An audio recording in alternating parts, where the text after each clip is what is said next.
Pessoal, vamos lá. Questão 13. Fácil, médio ou difícil? Essa eu considero um pouquinho difícil. Opa! Sabe por quê? Eu vou explicar. Primeiro que ela tem um texto meio extenso, né? E outra também é que ela depende de interpretação. Então, se a pessoa interpretar errado, a questão ele pode errar, tá? Por quê? Ele, no texto, você vai ler aí, ele coloca algumas observações, alguns detalhes, né? E que se a pessoa passar batido, porque o texto só para fazer uma colocação, quando o texto é muito grande, confunde. E aí, já que a gente estava batendo um papo antes, é o que acontece. Às vezes, algumas questões do Enem, ela não é difícil, mas ela é cansativa. Porque sempre o INEP fez questões de Enem de meia página. Então, você pega uma questão Mas para que tudo isso? Então, rapaz, eu vou falar para você. É cansativo. É cansativo. E a questão parece que o objetivo é testar mentalmente a pessoa e fisicamente. Porque a pessoa acaba o quê? Ela começa a ler uma questão e muitas vezes o desfecho da pergunta está ali no final. E a pergunta é o que você falou, qual que é a necessidade disso? É cansar mesmo. É o famoso texto ilustrativo. Isso. E aí, se a pessoa não tiver aquele feeling de olhar e falar, não, vou partir ali, ou tiver uma leitura dinâmica, né, que já elimina ali, não, é aqui que eu vou bater, e pronto, ele acaba tomando muito tempo. Entendeu? Ele desgasta. O Enem é realizado em 2 dias diferentes, 2 domingos, né? São. Quantas horas de prova? Quando é exatas e ciência da natureza, né? 4 horas, né? Com 90 questões, 45 matemática, para você ver o peso da matemática aí, né? 45 questões de matemática, já envolvido ali raciocínio lógico e tal, né? E 45 que divide entre química, física e biologia. Isso. Aí no outro dia, tem 1 hora a mais, acredito, se eu não me engano, é 5 horas. Aí são língua portuguesa, né? Linguagem. Humanas, história e geografia e redação. E tem inglês, né? Espanhol. Isso, aí está dentro da linguagem, da prova de linguagem, das 45, então subdivide. E eu bato muito na tecla dos alunos e falo assim, gente, vocês veem, faz um peso de percentual, a matemática tem o maior peso. Questões. Só dela. É 1000 pontos, né? Isso, ela vai de 0 a 1000. E aí o que acontece? É uma questão dessa, quando é muito grande, igual essa aí, o aluno tem que ler e tal. Às vezes o aluno ele meio que se perde no texto. E aí ele tem que tomar esse cuidado aí. Deixa eu dar uma lida aqui. Vamos lá. Questão 13. Então, classificação dela, difícil. Em uma sala de reuniões, há uma mesa circular com cadeiras em volta. Nessa sala estão Abel, Daniel e Rafael, que esperam Pedro, um amigo comum. Um dos 3 presentes diz: vamos nos sentar de forma a deixar para Pedro apenas um lugar que não tenha um de nós como vizinho. Para cumprir o que foi dito, o número máximo de cadeiras em volta dessa mesa deve ser de... Então, aí que tá. Nós vamos ilustrar para vocês entenderem mais ou menos aqui. Vamos lá? Vai lá. Ficar aqui. Então, vou tentar fazer aqui uma mesa redonda aqui, né? Que ele fala que é uma mesa redonda. E aí nós vamos considerar, vamos chamar aqui, ele fala de 3 pessoas, que é o André, né? Então, Abel. Abel vou chamar de A. Vou chamar Daniel, vou chamar de D. Rafael. E tem mais um que está chegando. Que é o que vai chegar. Que é o Pedro. É o Pedro. Então vamos supor que o Pedro chega aqui. Ele vai sentar aqui na cadeira dele. Aí tem uma cadeira, certo. Então vamos colocar o nosso amigo Abel aqui. Vamos colocar o nosso amigo Daniel aqui. Né? E vamos chamar o Rafael aqui. Beleza. Aí ele não quer ter vizinho. Então, para você garantir isso, nós vamos colocar uma cadeira aqui. Vamos colocar uma cadeira aqui. E vamos colocar uma cadeira aqui. E outra aqui. Aí o que acontece? Ela tem a opção, se eu pegar aqui, contar, quantas cadeiras eu tenho? Vamos lá? 1, 2, 3. Vou pegar, chamar isso aqui, né? Vou contar 5 deles, depois eu numero. 1, 2, 3, 4, 5, 6, 7, 8. Entendeu? Tem. Tem essa opção lá?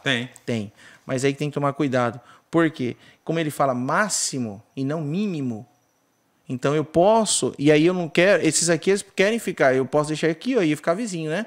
Para garantir, eu coloco mais uma cadeira aqui e outra aqui. Para garantir essa distância aqui, entre o nosso amigo Pedro e os outros. Porque essa aqui ela pode ficar vazia e os 2 ser vizinho. Agora aqui, com mais 2 cadeiras, então vou numerar aqui, 1 cadeira, 2 cadeiras, 3 cadeiras, 4 cadeiras, 5 cadeiras, 6 cadeiras, 7 cadeiras, 8 cadeiras, 9 cadeiras e o Pedro senta na 10. Professor, eu não entendi por que essas duas. O 8 até foi bem. Porque é o seguinte, vamos supor que ele não fala. Se eu colocar a cadeira aqui, nessas duas, vamos pegar nos dois. Se elas ficar vazia, concorda comigo que os dois estarão vizinhos? Uhum. Beleza. Então ninguém sentou aqui. Eu coloquei uma cadeira, mas ninguém sentou. Então os dois não tem problema. O que acontece é que para me garantir esse espaço entre, porque eu poderia também colocar, eles não tem problema deles sentar. A ideia é o Pedro não sentar afastar perto o dele. Pedro. Isso, né? Então o que acontece? Se eu colocar duas cadeiras aqui, por que eu coloco? Vamos supor que o Abel sentasse aqui. Uhum. Então teria mais cadeira aqui.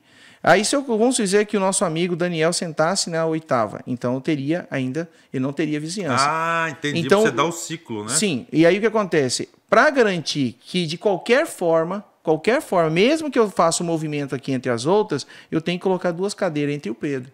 Para garantir que mesmo ele sentando para cá, ou uma pessoa deixando de sentar, eu não tenho essa vizinhança. Entendeu? Que aí outra pessoa sentaria aqui e aqui, e ele ficaria isolado dos demais. Então, eu considero difícil por essa interpretação, dessa interpretação. Tabela verdade aqui? Não dá. Não dá por quê? Aqui nós poderíamos usar um método de, vamos falar de probabilidade, mas de questão de fazer uma combinação aqui de casas, né? Isso aí demandaria um pouquinho mais de tempo. Então, o desenho te ajuda bastante. Tem prova que às vezes você fazer um esboço, né, da questão vai te ajudar. Então, ó, se eu tirar um pouco minha mão aqui, né, que ela está meio que intrusa aqui. Então, o que acontece? Se você observar aqui, ó, o que acontece? Se você faz o esboço, fica mais claro para você. Por que eu deixei essas duas cadeiras? Eu deixei essas duas cadeiras para garantir que mesmo que outra pessoa sente aqui, ele não fique próximo dos seus amigos. Ou mesmo que, vamos dizer assim, não sente ninguém nas duas e tem um espaço aqui garantindo isso. Então, e aí assim, né? Como a questão ela pede o máximo, então o máximo de cadeiras que eu posso colocar aqui nesse caso, aí você deve falar assim, professor, mas por que eu não poderia então colocar mais cadeira? Bem, a questão já fala, ela não vai mais que 10. Então, assim, tem que tomar cuidado, porque menos que, vou só fazer essa ponderação, colocar 9, poderia colocar 9? Poderia, só que aí eu abro um leque aqui para a pessoa sentar em uma das outras. Ele seria um número ímpar. Nesse caso, para garantir, tem que ser um número par. Então, eu já descarto a 9, a 7, e a 6 não é possível, porque teria a vizinhança, então só sobraria aí a 10. Realmente essa questão é difícil, hein? Então, ela é uma questão que deveria ser trabalhada, né? Trabalhada bem em sala. Então, o aluno que não faz um cursinho, isso aqui é uma questão... Não exercita, não consegue. Não exercita, ele não vai conseguir ter essa interpretação. Talvez para mim... Seus alunos resolveram essa aí? Não, essa aqui não. Essa aqui os alunos ficaram quebrando cabeça, né?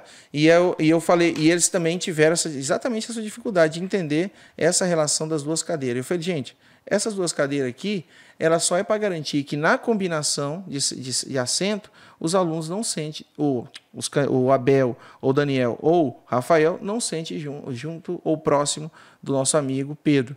Entendeu? Porque foi o que é a questão. E nós usamos o valor de 10 por causa da máxima possibilidade, tá certo? Aí tem aquele lance também que eu falei de você fazer o teste, né? Você pode trabalhar com os valores que você tem ali na tabela, né? Teve um aluno meu que é bastante, assim, ele é bastante, vamos dizer assim, desafiador nas perguntas, e ele falou assim, professor, mas poderia ser a 9. Aí eu tive que explicar para ele que a 9 é um número ímpar. E no caso aqui, como são o 4, são 4, vamos dizer assim, amigos, né? É um número par. Então, essa combinação aí talvez não daria certo por esse motivo. Tá? Eu, assim, pessoal, eu como especialista de concurso aqui, o povo foi nascer. Essa aqui... Foi nascer, pô, pode ter certeza. Sim, muita gente que deve ter ido nascer, provavelmente deve ter errado. Na verdade, isso aqui é muito difícil. Você entendeu? Muito difícil. Então, assim... Pra enxergar essas duas cadeiras extras aí. Essas duas cadeiras, né? E eu até troquei ideia com meu irmão. Meu irmão também hoje ele é advogado do Detran, né? E ele também é, assim... Ele é concurseiro. Gosta. Ele até fez não sei se aquele concurso que teve, acho que em Manaus, para investigador, delegado. Não teve um recente? Teve agora. Então ele fez. Aí eu falei, você vai... Aí ele falou assim, rapaz, eu tô esperando o resultado. Ele falou que foi bem na prova, agora vai fazer agora a parte teste físico, né? E teste físico reprova, hein, cara? Entendeu? Aí ele tá treinando agora disso, tirou uma licença especial aí para fazer o corre. E aí eu tenho um profissional muito habilitado para ajudá-lo, viu, professor? Que é o Eric. Tá? O Eric, depois eu passo o telefone para o senhor. Eu tenho acompanhado aí o teste físico aqui da UFMT, muita gente. Você sabe que o rapaz, o Salvino, por exemplo, eu falei.